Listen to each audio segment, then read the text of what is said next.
معزز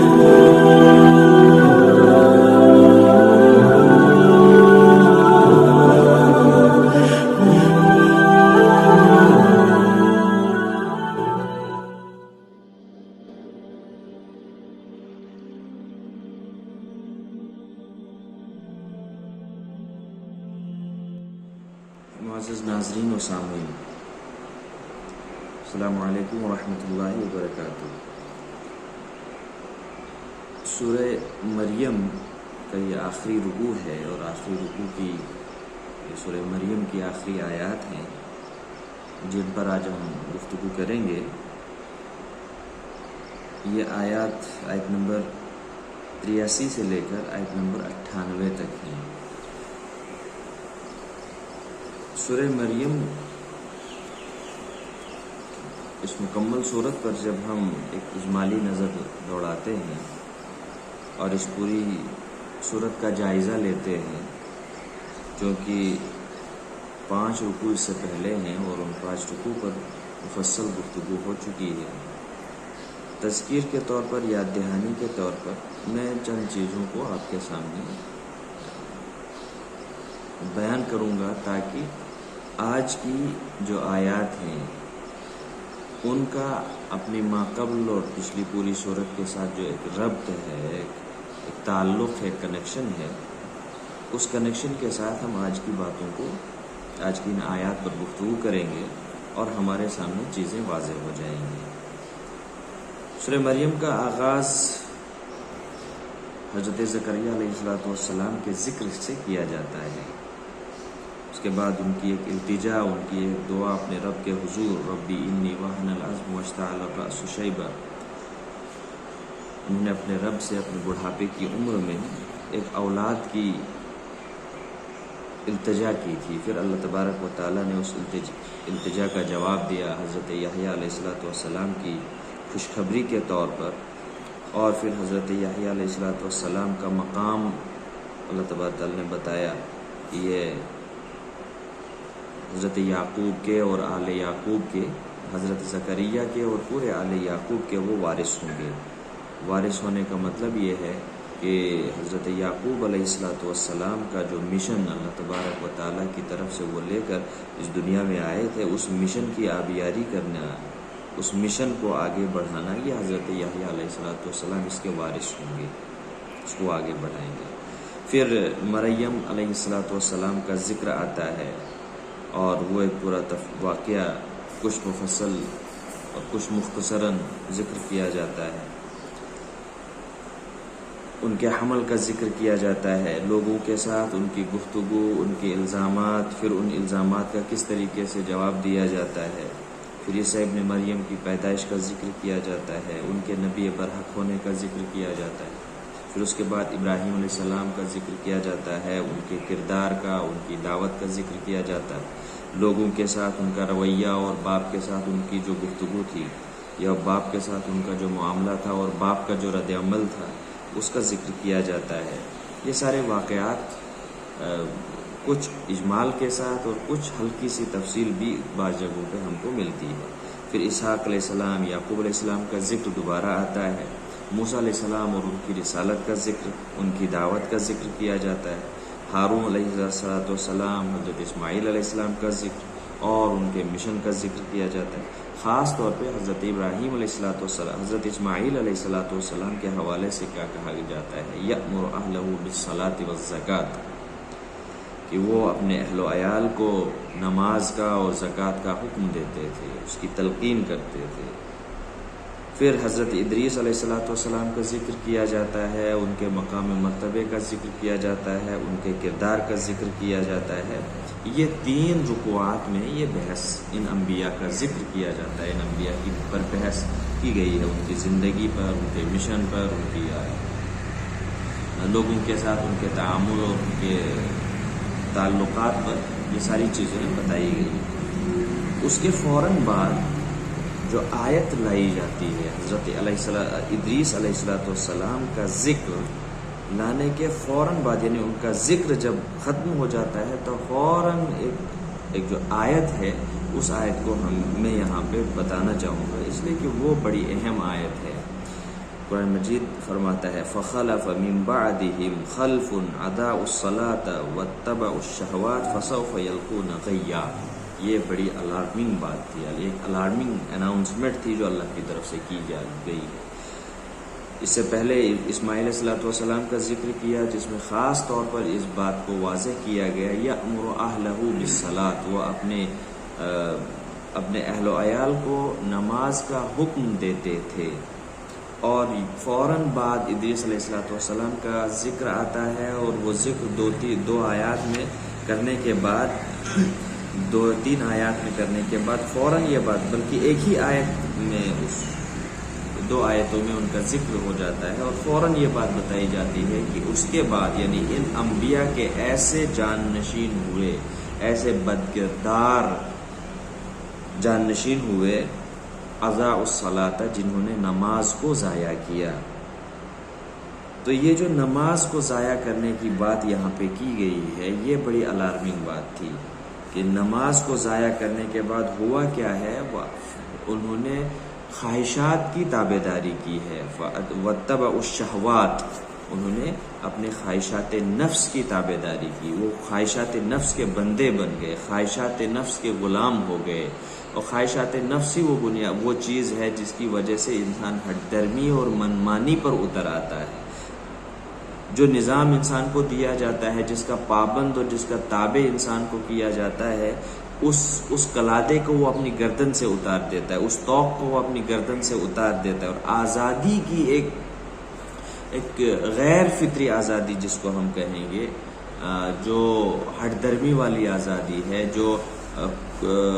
ناشکری والی آزادی ہے، اس قسم کی آزادی کے اس میدان میں وہ کود جاتا ہے، اور پھر وہ ایسے کارنامے سر انجام دیتا ہے جن کارناموں کو دیکھ کر شاید شیطان بھی شرماتا ہے. تو ان بدکرداروں کے بارے میں بتایا گیا ہے کہ انہوں نے نماز کو ضائع کر دیا اور خواہشات نفس کے وہ غلام ہو گئے، خواہشات کو اپنا رب بنا لیا. یہاں پر تفصیل سے اس پر گفتگو کرنے کا موضوع نہیں ہے، دل تو چاہتا ہے اس پر گفتگو کی جائے، اور نماز کی وضاحت اور نماز کا جو تعلق ہے دین کے ساتھ، انسان کی فطرت کے ساتھ، وہ کیا ہے، اور کس طریقے سے اللہ تعالیٰ کی عبودیت اور اس کی بندگی کا اس کو بنیادی ستون کہا گیا ہے، اس پر تفصیلی بات ہو چکی ہوگی. تو میں یہاں پہ صرف اصولی طور پر ایک بات بطور تذکیر بتا کر آگے بڑھتا چلوں کہ وہ یہ کہ نماز صرف ایک ظاہری ایک فزیکل ایکٹیویٹی کا نام نہیں ہے جس طریقے سے ہم سمجھتے ہیں کہ فقہی مسائل چند ہم کو معلوم ہے کہ نماز میں کیسے قیام کرنا ہے،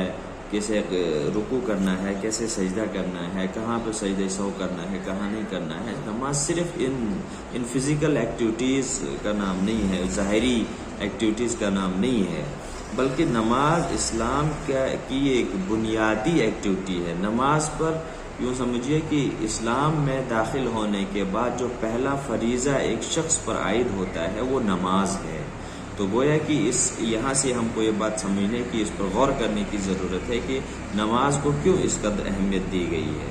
اور ایک مزید کچھ بات میں اس حوالے سے یہ بتانا چاہوں گا ایک نتیجے کے طور پر، وہ یہ کہ نماز ایک علامت ہے بندے کے خشوع اور خضوع کی، اس کی عاجزی اور انکساری کی، اس کے دل کے نرم ہونے کی. وہ نماز علامت اور نشانی ہے عشق الہی کی. جس دل میں عشق الہی ہوگا وہ دل اللہ کے سامنے جھکے گا، اور جو دل اللہ کے سامنے جھکے گا وہ جسم بھی اللہ کے سامنے جھکے گا، وہ دماغ بھی اللہ کے سامنے جھکے گا، وہ فکر بھی اللہ تبارک و تعالیٰ کے تابع ہوگی، اس کے اصولوں کے تابع ہوگی، شریعت کے مزاج کے مطابق ہوگی. تو یہ بہت اہم چیز ہے جسے ہم نے سمجھنا ہوگا. یہ اصل میں نماز کے امپیکٹ سے ہیں جو انسانی زندگی میں ہم کو نظر آتے ہیں کہ اس کے دل میں خشوع اور خضوع ہوتا ہے، اس کی زبان میں، جس کو رسول اللہ صلی اللہ علیہ وسلم نے فرمایا المسلم من سلم المسلمون من لسانہ و یدہ، کہ مسلمان تو حقیقی معنوں میں وہ ہے، فرمانبردار وہ ہے جس کے زبان سے، جس کے ہاتھ سے، یعنی جس کے قول و فعل سے دوسرا مسلمان محفوظ ہو، دوسرا مسلمان خود کو پروٹیکشن میں محسوس کرے جب وہ کسی مسلمان کے پاس ہو، جب اس کے تعلقات کسی مسلمان کے ساتھ ہو، تو سامنے والا انسان جب اپنے آپ کو پروٹیکٹڈ فیل کرے گا تو اللہ تبارک و تعالیٰ، رسول اللہ صلی اللہ علیہ وسلم نے فرمایا کہ حقیقی معنوں میں اللہ کا فرما بردار وہی انسان ہے۔ تو یہ نماز کے بنیادی امپیکٹس ہیں۔ نماز کیا ہے، اس پہ ہمیں تنہائی میں بھی غور و فکر کرنا چاہیے۔ دیکھیے، نماز وہ چیز ہے جو ہم کو اللہ کے سامنے کھڑا ہونے کا ایک تجربہ دیتی ہے، اللہ کے سامنے جواب دہی کا احساس دیتی ہے۔ قیامت میں کس طریقے سے ہمیں اللہ کے حضور کھڑے ہونا ہوگا، ادب و احترام کے ساتھ اپنے تمام تر اعمال کا حساب دینے کے لیے نماز ہم کو دن میں 5 بار یہ پریکٹس کراتی ہے۔ نماز ہم کو اپنے دھیان اور اپنا کنسنٹریشن اللہ کی طرف کرنے کے لیے ایک بہترین تجربہ ہے۔ اسی طریقے سے دنیا سے بے رغبتی، دنیا کے ساتھ لا تعلقی کا جو ایک تصور ہلکا پھلکا پیش کیا جاتا ہے، اس کا ایک بہترین تجربہ نماز ہمیں کراتی ہے۔ اسی طریقے سے نماز کے دنیاوی اعتبار سے بھی اور اخروی اعتبار سے بھی اگر ہم غور و فکر کریں، بلکہ ہمیں کرنا چاہیے، تو ہمیں اپنے، یہ ضروری نہیں کتابوں میں پڑھیں، یہ ضروری نہیں ہم دوسری کی زبان سے سنیں گے، ضروری یہ ہے کہ ہم نماز پر خود غور و فکر کریں گے کہ نماز کیا کیا امپیکٹ ہماری زندگی میں ڈالتی ہے، تو یہ ہمارے سامنے ساری چیزیں واضح ہوتی جائیں گی۔ اور اگر یہ نماز نہیں ہے، نماز کا احساس نہیں ہے، یہ امپیکٹ ہماری زندگی میں نہیں ہے، تو پھر اتباع شہوات ہوگی، خواہشات نفس کی تابعداری ہوگی، پیروی ہوگی، اور یہ اللہ تبارک و تعالیٰ کو ناراض کرنے کا ایک بنیادی سبب ہے، ہمیں جس سے بچنے کی ضرورت ہے، اور یہ انسان سے مطلوب بھی ہے۔ اسی گفتگو کو آگے بڑھاتے ہوئے تائبین کا ذکر کیا گیا ہے، ان لوگوں کا ذکر کیا گیا جو اللہ تبارک و تعالیٰ کی طرف پلٹے، جو اس ہٹ درمی اور اس ناشکری کی زندگی کو چھوڑ کر، اس احساس سے نکل کر ان کے اندر ایک احساس بیدار ہو گیا کہ میں بندہ ہوں، میں مخلوق ہوں، مجھے کس نے پیدا کیا، میری پیدائش کا کیا مقصد ہے۔ جب اس پر غور و فکر کیا، اس نے ایک راستہ تلاش کرنے کی کوشش کی، تو اللہ تبارک و تعالیٰ ایسے تائبین پر کیا انعامات کرے گا، ان کا ذکر کیا جاتا ہے۔ پھر کفار کا ذکر کیا گیا ہے، ان کے کیریکٹر کا، ان کا کردار کا ذکر کیا، اس کو ڈسکس کیا گیا ہے، اس کو بیان کیا گیا ہے، اور یہ پچھلے 5 رکوعات کی بات ہے۔ اب اس رکوع میں جو بات بتائی جا رہی ہے وہ اسی سے کنیکٹڈ ہے۔ الم تر انا ارسلنا الشیاطین علی الکافرین تعزهم عزا، کفار کی بات چل رہی ہے، کفار کے حوالے سے ڈسکشن چل رہا ہے، تو اللہ تبارک و تعالیٰ یہاں پر فرماتے ہیں، کیا تم نے نہیں دیکھا انا ارسلنا الشیاطین علی الکافرین، کہ ہم نے شیطانوں کو ان کے اوپر چھوڑ دیا ہے۔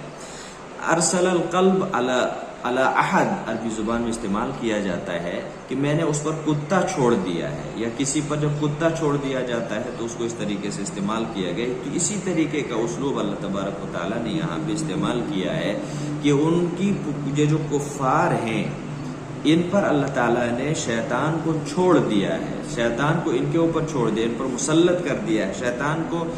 کے تابع ان کو کر دیا گیا ہے، ان کا پورا کنٹرول شیطان کے ہاتھ میں آ گیا ہے۔ تو گویا کہ کفار کی جو زندگی ہے، کفار کی زندگی کے جو اعمال ہیں، جو ایکٹیویٹیز ہوتی ہیں، جو حرکات ہوتی ہیں، جو افکار ہوتے ہیں، جو سوچ ہوتی ہے، وہ ساری کی ساری ایک شیطانی دائرے کے اندر ہوتی ہے۔ اللہ تبارک و تعالیٰ فرماتا ہے الم تر انا ارسلنا الشیاطین علی الکافرین، یا ہم نے شیطان کو اوپر چھوڑ دیا ہے تاکہ وہ ان کو خوب اکسائے۔ ظاہر سی بات ہے کہ شیطان کس بات پہ انسان کو اکساتا ہے؟ شیطان برائیوں پر اکساتا ہے، شیطان فسادات پہ اکساتا ہے، شیطان حسد و بغض پر اکساتا ہے، شیطان خرافات پر اکساتا ہے، یعنی ہر اس کام پر اکساتا ہے جس سے انسان کی زندگی اور انسان کے سماج میں فساد اور بگاڑ پیدا ہوتا ہے۔ شیطان کا کام یہ ہے، اسی بات پہ شیطان ہمیشہ انسان کو اکساتا ہے۔ اچھا، یہ اسلوب ہم سمجھنے کے لیے کافی ہے، غور و فکر کرنے کے لیے کافی ہے کہ یہ جو بات بتائی جا رہی ہے، ارسلنا الشیاطین علی الکافرین، شیطان کو ان کے حوالے کر، یعنی ان کو شیطان کے حوالے کر دیا گیا، شیطان کو ان پر مسلط کر دیا گیا۔ اور پھر ایسے انسان کا جس پر شیطان سوار ہو چکا ہو، اس کا رویہ کیا ہوگا وہ بھی ہمارے سامنے ہوتا ہے، اس کا تجربہ ہم کرتے ہیں، اس کا انجام کیا ہوگا اس کو آگے بتایا جا رہا ہے۔ تعزهم عزا، یہ ان کا ایک رد عمل ہوگا یا ان کا ایک عمل ہوگا۔ دنیا میں شیطان ان کو اکساتا رہتا ہے، برائیوں پر بھڑکاتا رہتا ہے، اس کا انجام یہ ہوگا جس کو قرآن مجید نے فرمایا ہے ظہر الفساد فی البر والبحر بما کسبت ایدی الناس، لوگوں کے اعمال، لوگوں کے کرتوت، ان کی بنیاد پر دنیاوی نظام میں اللہ تبارک و تعالیٰ کے اس امن و سلامتی والے نظام میں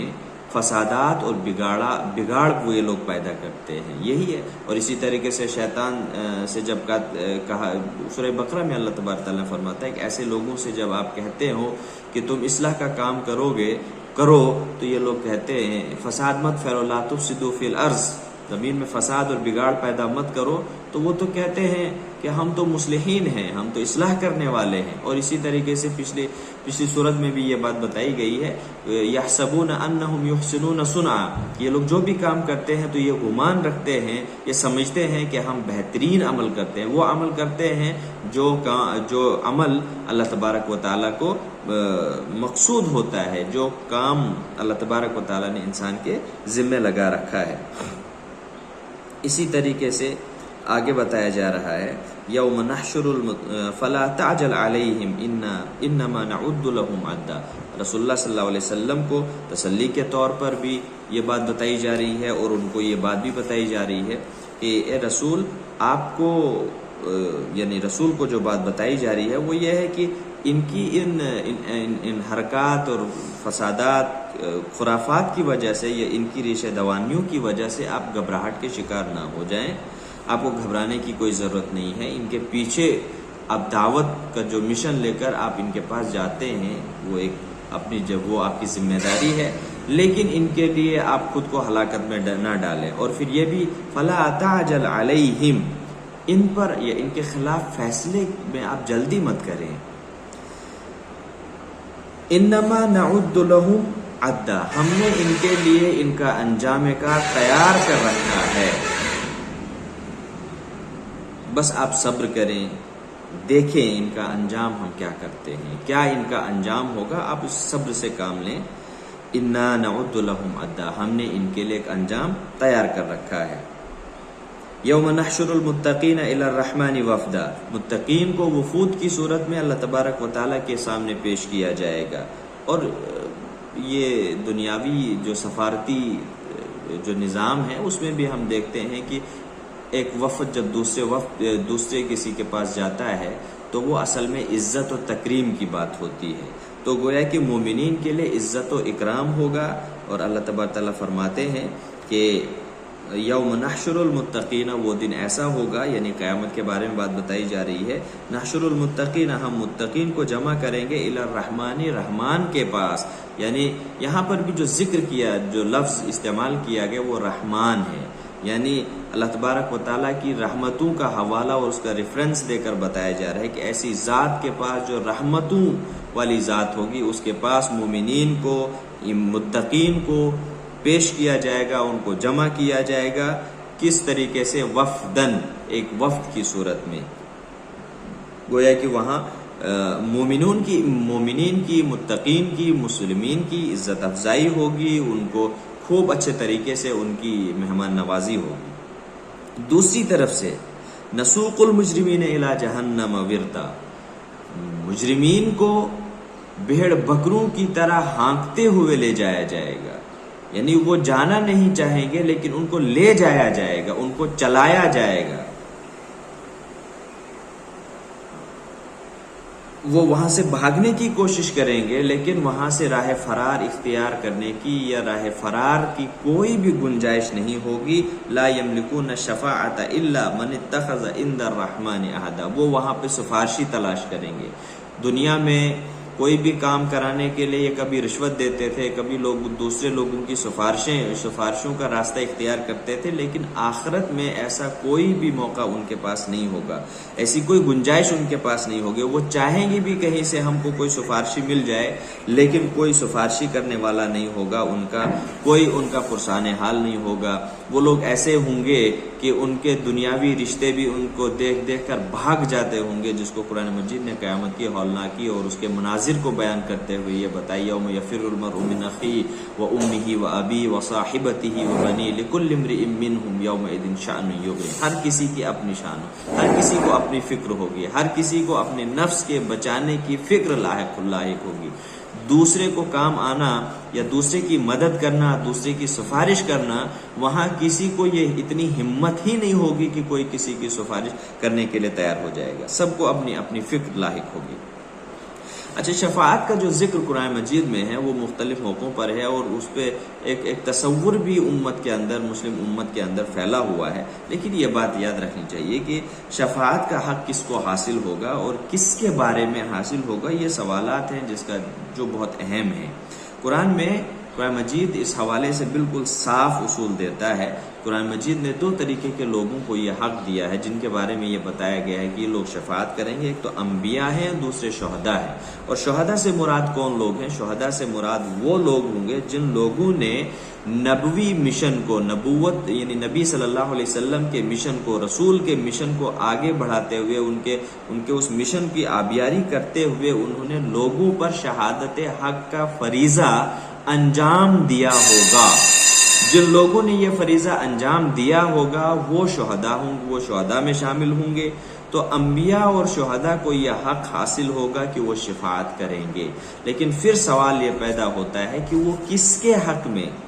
شفاعت کریں گے اور کیا شفاعت کریں گے؟ تو یہ بھی ایک بنیادی اور سوال ہے اور بہت اہم سوال ہے۔ قرآن مجید اس بارے میں ہم کو کیا کہتے ہیں؟ سورہ اما یتساءلون، سورہ نبا میں اللہ تبارک و تعالیٰ یہ فرماتے ہیں کہ وہ جو شفاعت کرنے والا ہوگا یقول صوابا، وہ بالکل حق بات کہے گا، یعنی کسی کے بارے میں جب وہ شفاعت کرے گا تو جو کچھ ہوگا اس کی وہ حقیقت بیان کرے گا۔ اور دوسری بات یہ کہ اللہ کی اجازت ہو، الا الرحمن، یعنی اللہ کی اجازت کے بغیر کسی کو شفاعت کرنے کا کوئی حق حاصل نہیں ہوگا۔ تو گویا کہ جو شخص شفاعت کے قابل ہوگا اسی کے لیے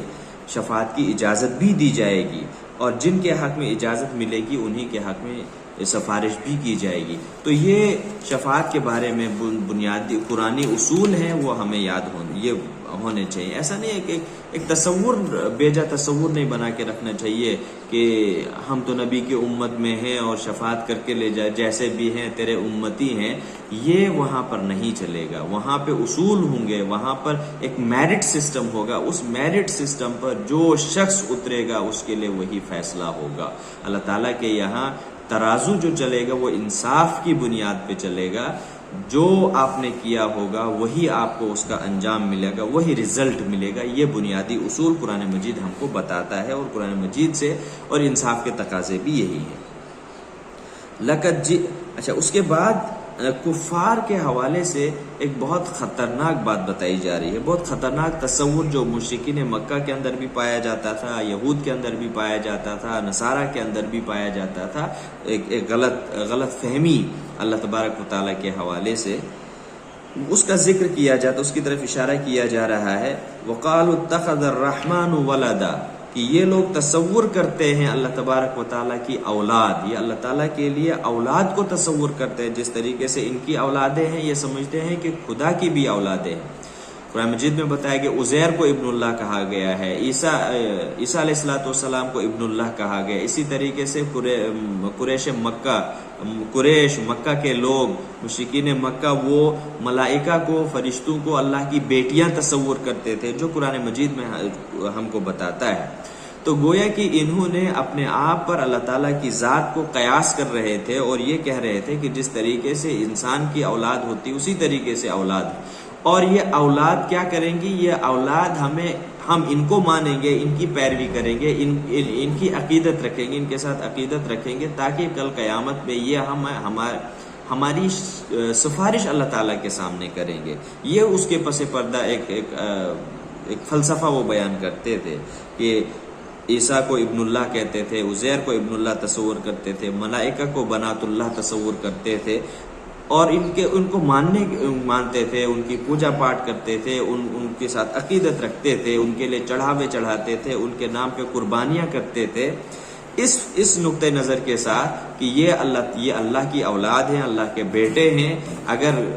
ہمیں غلطیاں ہوں گی، خطائیں ہوں گی تو اللہ کے سامنے یہ ہماری فریاد کریں گے اور ہم چھوٹ جائیں گے۔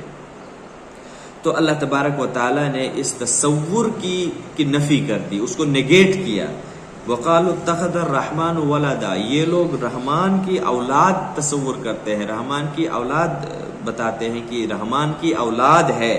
لقد جئتم شیئا ادا، فوراً جواب دیا جا رہا، فوراً رد عمل، انسٹنٹ ریسپانس کیا جا رہا ہے۔ لقد جئتم شیئا ادا، تم تو بہت خطرناک الزام لگا رہے ہو، تم تو بہت سنگین الزام لگا رہے ہو اللہ تعالیٰ کی ذات پر۔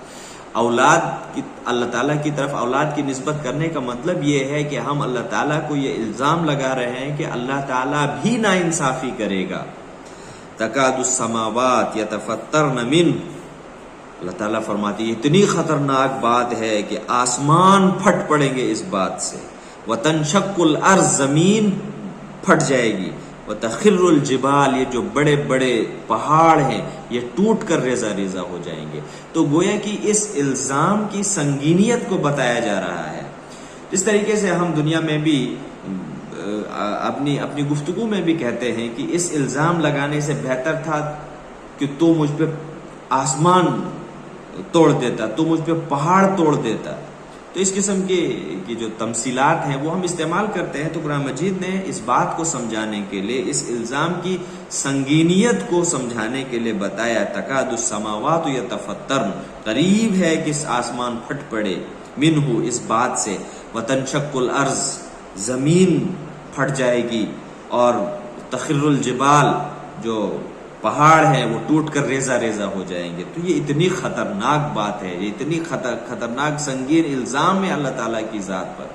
جو آپ کہہ رہے ہیں بغیر کسی ثبوت کے، بغیر کسی علم کے۔ اللہ تعالیٰ نے ایسی کوئی ہدایت آپ کو نہیں دی ہے جو آپ بتا رہے ہیں۔ ان دعوا للرحمن ولدا، کہ آپ اللہ تعالیٰ کی اولاد متعین کر رہے ہیں، اللہ تعالیٰ کی طرف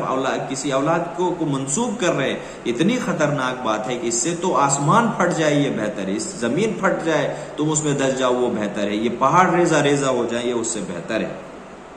وما ينبغي للرحمن ان يتخذ ولدا، رحمان کی جو ذات ہے اس کے لیے بالکل شایان شان نہیں ہے کہ وہ کسی کو اپنا اولاد بنا لے۔ ظاہر سی بات ہے جب اولاد ہوگی تو بے نیازی ختم ہو جائے گی۔ قرآن مجید جو اپنا اللہ تعالیٰ کا تعارف کرا رہا ہے وہ کہہ رہا ہے اللہ الصمد، اللہ بے نیاز ہے، لم یلد ولم یولد۔ خاص طور پر ذکر بے نیازی میں یہ کیا جا رہا ہے کہ وہ نہ تو کسی کی اولاد ہے اور نہ ہی وہ کسی کی اولاد ہو، وہ کسی کی اولاد ہے نہ اور اس کی کوئی اولاد ہے۔ تو بے نیازی میں خاص طور پر اس پوائنٹ کو ذکر کیا گیا قرآن مجید نے اللہ تعالیٰ کا تعارف کراتے ہوئے، اور اسی کو تم نیگیٹ کر رہے ہو، اسی کا انکار کر رہے ہو اور اللہ تعالیٰ کی اولاد منسوب کر رہے، اللہ تعالیٰ کی طرف اولاد کو منسوب کر رہے ہو۔ یہ اللہ کو کیسے ممکن ہو سکتا ہے؟ کیا تم یہ سمجھتے ہو کہ جس طریقے سے تم ناانصافیاں کر رہے ہو، جس طریقے سے تم مظالم ڈھا رہے ہو، اللہ تعالیٰ بھی ظلم کرے؟ ایسا ممکن نہیں ہے، یہ اللہ تعالیٰ کو زیبا نہیں دیتا ہے۔ اللہ تعالیٰ کے بارے میں رسول اللہ صلی اللہ علیہ وسلم نے فرمایا الخلق عیال اللہ، اللہ تعالیٰ کی پوری دنیا کی مخلوق اللہ تعالیٰ کی عیال ہے، وہ تو رحمان ہے، اس نے ہر مخلوق پر رحمت برسانی ہے۔ ان کل من فی السماوات والارض الا آتی الرحمن عبدا، اب یہاں پہ ایک حقیقت بیان کی جا رہی ہے، مخلوق کی حقیقت، انسانوں کی حقیقت بتائی جا رہی ہے کہ زمین اور آسمانوں میں جو بھی ہے، چاہے وہ انسان ہے، جنات ہیں، فرشتے ہیں، یا اللہ تعالیٰ کے علاوہ اللہ تعالیٰ کی دوسری مخلوقات ہیں، وہ سب کے سب اللہ تعالیٰ کے پاس آئیں گے۔ کس صورت میں؟ عبدن، ایک بندے کی صورت میں، اللہ تعالیٰ کے فرمان بردار اور تابع دار بن کر، اس کے حکم کے تابع فرمان بن کر وہ آئیں گے۔ دیکھیے جو اولاد ہوتی ہے وہ باپ کی وارث ہوتی ہے، وہ باپ کا مقام لیتی ہے۔ اگر اللہ تعالیٰ کی اولاد ہوگی تو اس کا مطلب یہ ہے کہ اللہ تعالیٰ ایک لیمیٹڈ پیریڈ کے لیے ہوگا، اس کی اولاد اس کی جگہ پر لے گی تو وہ قادر مطلق نہیں ہوگا، وہ مالک نہیں بن پائے گا، وہ الہ نہیں بن پائے گا، وہ رب نہیں بن پائے گا۔ اور اسی طریقے سے وہ رحمان نہیں بن پائے گا، وہ منصف نہیں بن پائے گا، تو صرف اس ایک نسبت کی وجہ سے یا اس ایک نسبت کی بنیاد پر ہم اللہ تعالیٰ کی جو ذات ہے اس ذات کا مکمل طور پر انکار کرتے ہیں۔ اور اللہ تعالیٰ کے ساتھ بندے کا کیا تعلق ہے، اس کی کیا حقیقت ہے، یہ اللہ تعالیٰ خود فرما رہے ہیں کہ ہر کوئی اللہ کا بندہ ہے۔ اللہ تعالیٰ کے سامنے جب وہ آئے گا اس کا بندہ بن کر آئے گا، لقد احصاهم وعدهم عدا، یہ سارے لوگ جو اس قسم کے تصورات رکھتے ہیں ان سب کو ہم نے گھیر رکھا، ان کی باتوں کو اپنے علم، یعنی کوئی بھی چیز، کوئی بھی فکر، کوئی بھی سوچ، کوئی بھی عمل انسان کا ہو اللہ تعالیٰ کی حد سے، اس کے علم سے باہر نہیں ہے۔ وَكُلُّهُمْ آتِيهِ يَوْمَ الْقِيَامَةِ فَرْدًا، ان میں سے ہر شخص اللہ کے پاس الگ الگ آئے گا، ہر شخص اپنے اعمال کا حساب انفرادی طور پر دے گا۔ ان الذین آمنوا وعملوا الصالحات سیجعل لهم الرحمن ودا، اللہ تعالیٰ یہاں پر پھر اپنے نیک بندوں کے بارے میں اپنے انعام کا ایک ذریعہ، اپنے ایک انعام کا تذکرہ کر رہے ہیں۔ سیجعل لهم الرحمن ودا، اللہ تعالیٰ ان کے لیے محبتیں پیدا کرے گا۔ فَإِنَّمَا يَسَّرْنَاهُ بِلِسَانِكَ، یہ ایک فائنل اسٹیٹمنٹ دیا جا رہا ہے، بلکہ فائنل اسٹیٹمنٹ سے پہلے قرآن مجید کے حوالے سے بات بتائی جا رہی ہے۔ اِنَّمَا يَسَّرْنَاهُ بِلِسَانِكَ، ہم نے اس قرآن کو آپ کی زبان کے ذریعے سے آسان کر دیا ہے، یعنی قرآن مجید کو فہم کے لیے، قرآن مجید کو گائیڈنس کے طور پر اپنے ہاتھوں میں لینے کے لیے اللہ تعالیٰ نے اس کو آسان کر دیا ہے۔ پھر نبی اور رسول کو بھی بھیجا ہے تاکہ وہ اس کو اور لوگوں کے سامنے الیبریٹ کریں، اس کو ایکسپلور کریں، اس کو ایکسپلین کریں، جو چیزیں سمجھ میں نہیں آئیں گی، اور وہ چیزیں کھل کر لوگوں کے سامنے پیش کی گئی ہیں۔ لِتُبَشِّرَ بِهِ الْمُتَّقِينَ، کیوں قرآن مجید کو آپ کے سامنے پیش کیا جا رہا ہے، کیوں قرآن مجید کو آپ کے سامنے آسان کیا جا رہا ہے، آپ کے لیے آسان کیا جا رہا ہے۔ لِتُبَشِّرَ بِهِ الْمُتَّقِينَ، تاکہ آپ، یعنی نبی صلی اللہ علیہ وسلم کو بتایا جا رہا ہے تاکہ آپ کے ذریعے سے متقین تک خبر پہنچے گی، ان تک بشارت پہنچے گی۔ وَتُنذِرَ بِهِ قَوْمًا، اور وہ قوم لُدًّا، جو جھگڑالو قوم ہے، جو نافرمان قوم ہے، جو اللہ کے سامنے کھڑی ہونے والی قوم ہے، اللہ کے بالمقابل ان کے کھڑی ہونے والی قوم ہے، ان کو اس سے ڈرایا جائے گا۔ تو دو چیزیں قرآن مجید کے حوالے سے، پہلی بات تو بتائی جا رہی ہے کہ اس کو آسان کیا جا رہا ہے، پھر اس کو بتایا جا رہا ہے آسان اس لیے کیا جا رہا ہے تاکہ آپ اس کے ذریعے سے، یعنی لوگوں کو بتایا جا رہا کہ وہ لوگ جو تقویٰ کا راستہ اختیار کریں گے ان کو خوشخبری سنائی جائے گی، ان کو انعامات، ان کی فتح مندی کا اعلان کیا جائے گا، اور وہ لوگ جو اس راستے سے ہٹے ہوئے ہوں گے ان کو ان کے نتائج سے، اس کے انجام سے آگاہ کیا جائے گا، ڈرایا جائے گا، اور ان کے سامنے فتح اور کامیابی کے راستے کھول کر بتائے جائیں گے، اور جو مانے گا اس کو فتح حاصل ہوگی، اور جو نہیں مانے گا وہ نامراد اور ناکام ہو جائے گا۔ وَكَمْ أَهْلَكْنَا، اب یہ فائنل اسٹیٹمنٹ اللہ کی طرف سے آ رہا ہے۔ وَكَمْ أَهْلَكْنَا قَبْلَهُمْ مِنْ قَرْنٍ، کتنی صدیوں کے لوگ، کتنی بستیوں کے لوگ اس سے پہلے ہلاک کر دیے گئے، ہم نے ہلاک کر دیے ہیں۔ یعنی ہلاک کیوں کیے؟ ہلاک ان کی پاداش کی وجہ سے، ان کے مظالم کی وجہ سے، ان کی ناانصافی کی وجہ سے ہوئے ہیں۔ یہ ہم نے ایسا نہیں کیا ہے، بلکہ ان کے کرتوت ایسے بنے جن کی وجہ سے وہ ہلاکت کے شکار ہو گئے۔ پھر اللہ تعالیٰ فرما رہے ہیں هل تحس منهم من احد ان تسمع لهم رکزا، کیا ان میں سے کوئی ایسا ہے جن کو آپ محسوس کر رہے ہیں، یا ان میں سے کوئی ایسا ہے جس کا آپ ذکر سن رہے ہیں؟ بالکل بھی ایسا نہیں ہے، بلکہ ان کو جو ہلاک کیا گیا صرف ہلاک نہیں کیا گیا، ان کو دنیا سے نیست و نابود کیا گیا۔ دنیا سے نیست و نابود کرنے کا مطلب یہ ہے کہ صرف ان کے جسم کو نہیں بلکہ ان کے کردار کو ختم کر دیا گیا، ان کے کریکٹر کو ختم کر دیا، انہیں دنیا کے لیے عبرت بنا دیا گیا۔ بعد کے لوگ ان کی سنت پر، یعنی ان کو اس طریقے سے لوگوں کے سامنے عبرت کا نشان بنایا گیا تاکہ بعد کے جو لوگ ہوں گے وہ ان سے عبرت حاصل کریں گے۔ جس طریقے سے فرعون کے بارے میں قرآن مجید بتاتا ہے کہ وہ رہتی دنیا تک کے لیے عبرت کا سامان ہوگا، لوگ اس کو دیکھیں گے، اس کو پڑھیں گے، اس کو سمجھیں گے، سمجھنے کے بعد اس کردار سے باز رہنے کی کوشش کریں گے، اس سے دور رہنے کی کوشش کریں گے۔ اسی طریقے سے ہر وہ کردار جو شیطانی کردار ہے،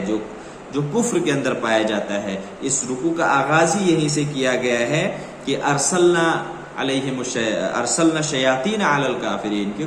کفار جو بھی کوئی کام کر رہے ہوتے ہیں، کفار جو بھی ایکٹیویٹی کر رہے ہوتے ہیں، وہ دراصل شیطانی فکر اور شیطانی سوچ کی عکاس ہوتی ہے، جس سے مسلمانوں کو ہر انسان کو دور رہنے کی ضرورت ہوتی ہے۔ اور دنیا کا جو نظام ہے وہ اسی وقت قائم و دائم رہے گا، دنیا میں امن و سکون اسی وقت قائم ہوگا جب انسان اس شیطانی فکر اور اس شیطانی سوچ سے باہر نکل آئے گا، اس شیطانی غلامی کے اس قلادے کو اس توق کو اپنی گردن سے اتار کر اللہ تعالیٰ کی بندگی کا توق اپنائے گا، اور اللہ تعالیٰ کے بتائے ہوئے طریقے اور اس کے راستے کے مطابق اپنی زندگی کو بسر کرے گا، سماج کو اسی طریقے سے سدھارنے اور سنوارنے کی کوشش کرے گا۔ یہ وہ بنیادی چیزیں تھیں جو اللہ تبارک و تعالیٰ نے ان آیات میں بتائی ہیں، اور اس سے پچھلی صورتوں میں جو انبیاء کا تذکرہ بھی کیا جا رہا ہے، انبیاء کی اقوام کا بھی تذکرہ کیا جا رہا ہے، ان ساری چیزوں کا خلاصہ کلام ہے وہ یہ ہے کہ کلہم آتیہ یوم القیامت،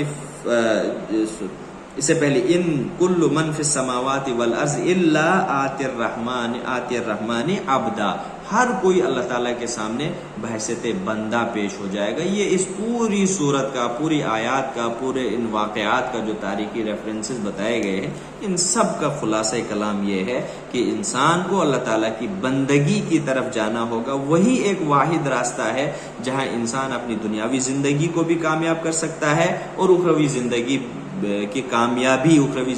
کی کامیابی کا ضامن بھی صرف اور صرف انسان کی وہ بندگی ہے جو انسان اللہ تعالیٰ کی بندگی اختیار کرے گا۔ اللہ تعالیٰ سے دعا ہے کہ اللہ تبارک و تعالیٰ ہمیں ان آیات کو سمجھنے کی توفیق عطا فرمائے، اور اپنے بہترین بندے اور اپنی بندگی میں ہمیں داخل ہونے کی توفیق عطا فرمائے۔ وآخر دعوانا الحمدللہ رب العالمین۔